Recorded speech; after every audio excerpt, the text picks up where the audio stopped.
कैसे मतलब इस वीडियो में हम जे एडवांस 2025 का इलेक्ट्रोस्टैटिक्स का एक बहुत ही बेहतरीन सवाल डिस्कस करने वाले हैं।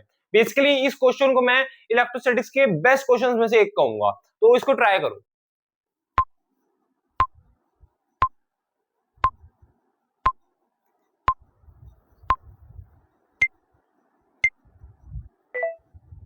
देखो अब इस क्वेश्चन में कहा गया है two coaxial conducting cylinders of same length small L with radii root 2r and 2r are kept as shown in the figure 1.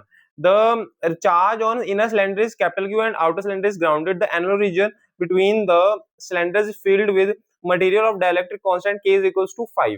The consider an imaginary plane of same length small l at a distance capital R from the common axis of cylinder. This plane is parallel to the axis of cylinders. The cross-sectional view of this arrangement is shown in figure 2. Ignoring the edge effects, the flux of the electric field through the plane is. ठीक है, अब बात समझने की कोशिश करना, बहुत बढ़िया क्वेश्चन है। हमारे पास इसका टॉप व्यू हमारे सबसे ज्यादा काम क्या है? टॉप व्यू सबसे ज्यादा काम क्या है? देखो दूसरे की जरूरत पड़ेगी तो हम बना लेंगे, अभी फिलहाल टॉप व्यू को देखो। हमसे कहा गया है अब जो हमारा सिलेंडर है यहाँ पे एक प्लेन ऐसे पड़ा हुआ है, तुम इस डायग्राम में देख भी सकते हो। यहाँ पे कुछ प्लेन ऐसे पड़ा हुआ है, प्लेन ऐसे पड़ा हुआ है, अंदर तक जा रहा है। ये जो प्लेन है ये अंदर तक जा रहा है, ये हमसे टॉप व्यू देख रहे हैं। इसको थोड़ा सा ढंग से बनाते हैं, रुको, ठीक है। हाँ, मैं कह रहा था ये प्लेन ना अंदर तक जाता है पूरा, क्या स्मॉल एल है, मतलब स्मॉल एल लेंथ है, ठीक है। अच्छा, अब बात समझने की कोशिश करना, जो इलेक्ट्रिक फील्ड होगी ये वाली चीज तो हमारी ग्राउंडेड है, ये चीज ग्राउंडेड है, चार्ज पूरा जैसे अंदर जा रहा होगा ग्राउंडेड है, तो ये सारी जो इलेक्ट्रिक फील्ड होगी वो इसी रीजन में होगी। इसका मतलब जो हम इलेक्ट्रिक फ्लक्स निकालेंगे वो सिर्फ इस वाले पार्ट के लिए निकालेंगे, हैं, सिर्फ इस पार्ट के लिए निकालेंगे, ठीक है। अच्छा, अब क्या करना पड़ेगा हमें कहा गया ये जो डिस्टेंस है ये है कैपिटल आर, ये है कैपिटल आर, और इसका जो रेडियस हमें दे रखा है, इस वाले का ये कितना दे रखा है, ये आई थिंक रूट 2r दे रखा है, और इसका 2r। क्या बात समझ में आई है? बात समझ में आई, ठीक है। हमें निकालना है फ्लक्स को मैं डी फाई कह दूं फिलहाल के लिए, अभी D phi E dot D A, ठीक है। तो ई डॉट डी ए के लिए मैं इलेक्ट्रिक फ्लक्स लिखता हूं, चलो यहां पे लिख देते हैं, इसको यहां से हटा देता हूं क्योंकि इसका खास अभी काम है नहीं है। ये समझ गए ना, बस डी फाई है तुम्हारा ई डॉट डी ए। अब ई डॉट डी ए को E D A cos theta लिखते हैं। अब ई को कैसे लिखोगे हैं? अब ये सिलेंडर है तो सिलेंडर के लिए हम लिखेंगे, सिलेंडर के लिए हमें लिखना पड़ेगा, हम लिखेंगे sigma capital R root 2 upon small R epsilon naught. क्या इतनी बात समझ में आई? सिलेंडर का फॉर्मूला तुम्हें ये याद होना चाहिए, बताओ बात समझ में आई? तुम लैम्डा वाले से भी कर सकते हो, इससे भी कर सकते हो, कोई दिक्कत की बात नहीं है। देख लो एक बार, पहले देखो इतना, तो इतनी बात समझ में आ गई। तो अब देखो ये मैंने इलेक्ट्रिक फील्ड लिख दी, ये मैंने क्या लिख दी, इलेक्ट्रिक फील्ड। अब मुझे लिखना पड़ेगा क्या, अब मुझे लिखना पड़ेगा डीए को मैं कैसे लिखूंगा? अब डीए को लिखने के लिए मैं एक स्मॉल एलिमेंट लेता हूं, किसी भी लेंथ पे ले लो, एक वाई लेंथ पे ले लेते हैं, कोई भी वेरिएबल ले लो, वाई लेंथ पे लेके स्मॉल एलिमेंट ले रहा हूं, कितनी थिकनेस, डी वाई है, डी वाई, ठीक है। लेकिन हमारे पास जो डीए आएगा वो बनेगा एल इंटू डी वाई, ये तुम्हारा डी है। क्या साथ में कॉस थीटा आएगा? बिल्कुल आएगा, क्यों? क्योंकि हम डॉट प्रोडक्ट ले रहे हैं, ठीक है। देखो इतना, क्या इतनी बातें समझ में आ गई? बताओ, इतनी बातें समझ में आ गई, ठीक है। अब क्या करना पड़ेगा, इंटीग्रेट करना पड़ेगा, लेकिन कहां से लेके कहां तक?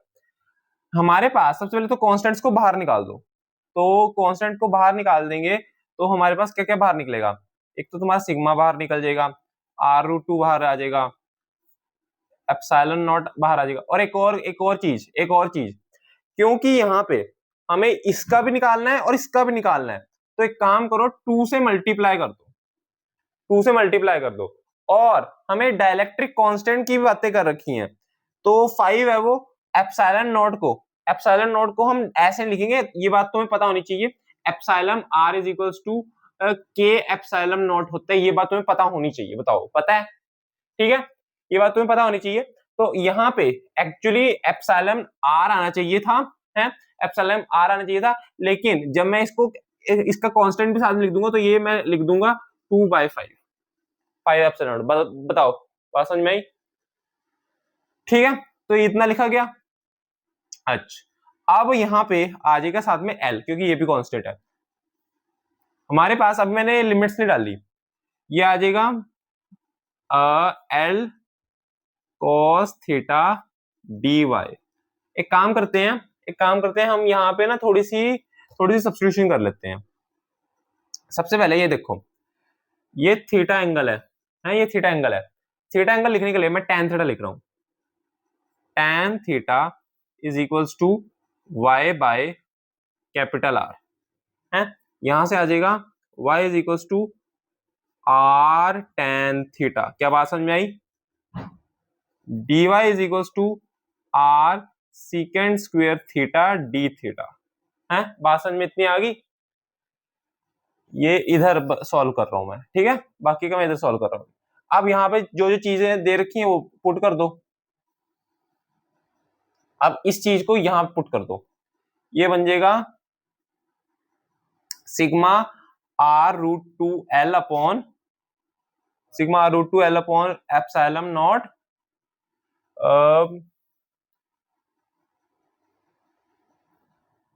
इंटीग्रेशन L, ये थोड़ा सा मैं यहां से रब कर रहा हूं क्योंकि मेरे पास जगह कम पड़ रही है, L cos theta R secant square theta d theta. ठीक है, क्या बात समझ में आ गई? ठीक है, तो अब यहां से एक चीज मैं शायद मैं भूल रहा हूं, स्मॉल r भूल रहा हूं। ठीक है, स्मॉल r भूल रहा था। तो अब यहाँ पे इतना आ गया। अब स्मॉल r का हम कुछ करते हैं, तो स्मॉल r हमारे पास क्या था, ये एक्चुअली हमारे पास dy की यहां से ये डिस्टेंस थी, है मतलब, क्योंकि स्मॉल r तो चेंज हो रहा है। ठीक है, तो यहां से हम एक काम करते हैं, लिख लेते हैं क्या लिखें बताओ, कि ये कांस्टेंट में लिखा जाए। तो एक काम करते हैं, ये वाला रिलेशन लिखते हैं cos थीटा का। cos theta is equals to capital R by small r।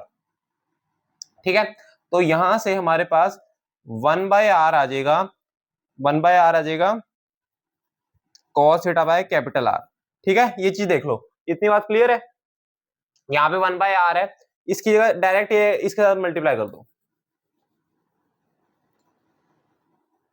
तो हमारे पास, ये मैं साइड में लिख लेता हूं यहाँ पे क्योंकि जगह कम पड़ दी है, 1/r is equals to cos theta by capital R है।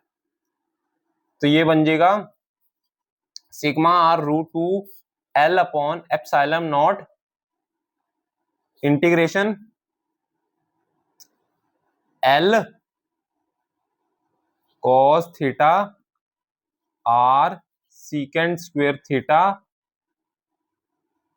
d थीटा, साथ में मल्टीप्लाई भी वो कर देते हैं cos थीटा बाय R। देखो cos theta by capital R में जब मल्टीप्लाई करूंगा तो ये यहाँ पे ये cos स्क्वायर थीटा बन जाएगा, और साथ में एक कैपिटल R भी आएगा, तो ये d थीटा। ठीक है, तो R से R गया, ये L2 आ गया क्या? एक मिनट बताओ, ये L2 आ गया क्या? एक मिनट चेक करने दो, L2 आ गया क्या? नहीं नहीं, दो नहीं आएंगे, एक ही आएगा, या दो आएंगे, एक मिनट चेक करने दो।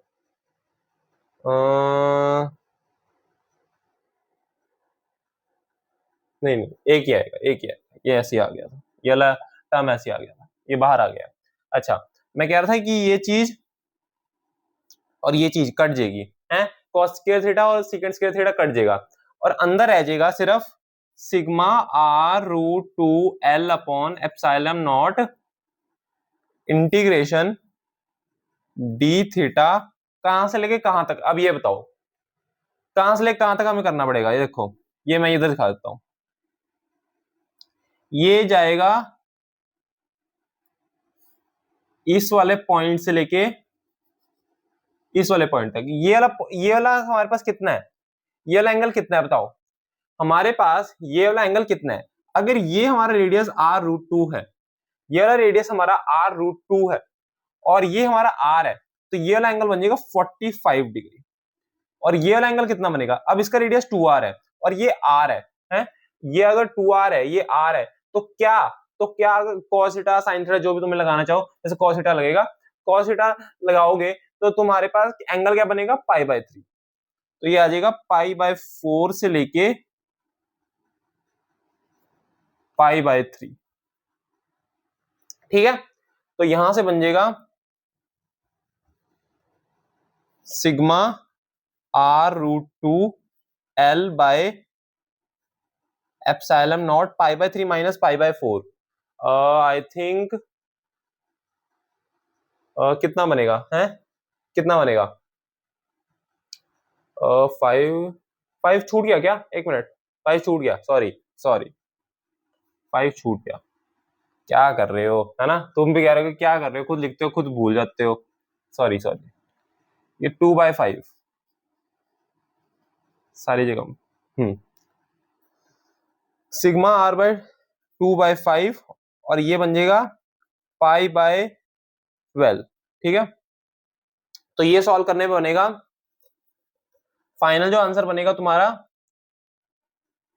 Sigma r2√2 L π/60ε0। ठीक है, तो ये जो तुम्हारी पूरी चीज है, जब तुम सिग्मा की फॉर्म में क्यू को लिखते हो तब ऐसे लिखी जाती है, वैसे ये पूरी चीज कैपिटल क्यू है। ठीक है, तो ये आ जाएगा Q/60ε0। ठीक है, तो कौन सा ऑप्शन है? सी। क्या बात समझ में आई? देख लो, हो आपको ये 2025 का सवाल समझ में आएगा। बेसिकली इसमें तुम्हारे मैथमेटिक्स के फंडामेंटल्स क्लियर होने चाहिए, फिजिक्स के तो होने ही चाहिए। बेसिकली तुम्हें गॉस लॉ वगैरह, मतलब इतना भी गॉस लॉ नहीं लग रहा, इंटीग्रेशन ज्यादा लग रही है, लेकिन इसमें तुम्हें कैसे लगानी है इंटीग्रेशन, क्या क्या एलिमेंट वगैरह लेने हैं, वो सब तुम्हें क्लियर होना चाहिए। एंगल कैसे निकाल रहे हो, इसमें तुम्हारा डेटा बहुत इंपॉर्टेंट बन जाता है। तुम ये चीज जो है क्यों लिखी हुई है, ये चीज तुम्हें देखनी आनी चाहिए। बाकी जैसे मैंने ये 2/5 यहाँ पे लिख दिया, फिर वहां पे मेरे से छूट गया था आगे जाके, ये सब गलतियां हमें नहीं करनी है, वरना आंसर हमारा गलत आ जाएगा। बस यही सब चीजें होती हैं, तुम्हें सब्स्टिट्यूशन करनी आनी चाहिए। बाकी तो इतना मतलब क्वेश्चन तो अच्छा था, इसमें ज्यादा मैथमेटिक्स यूज हो रही थी है।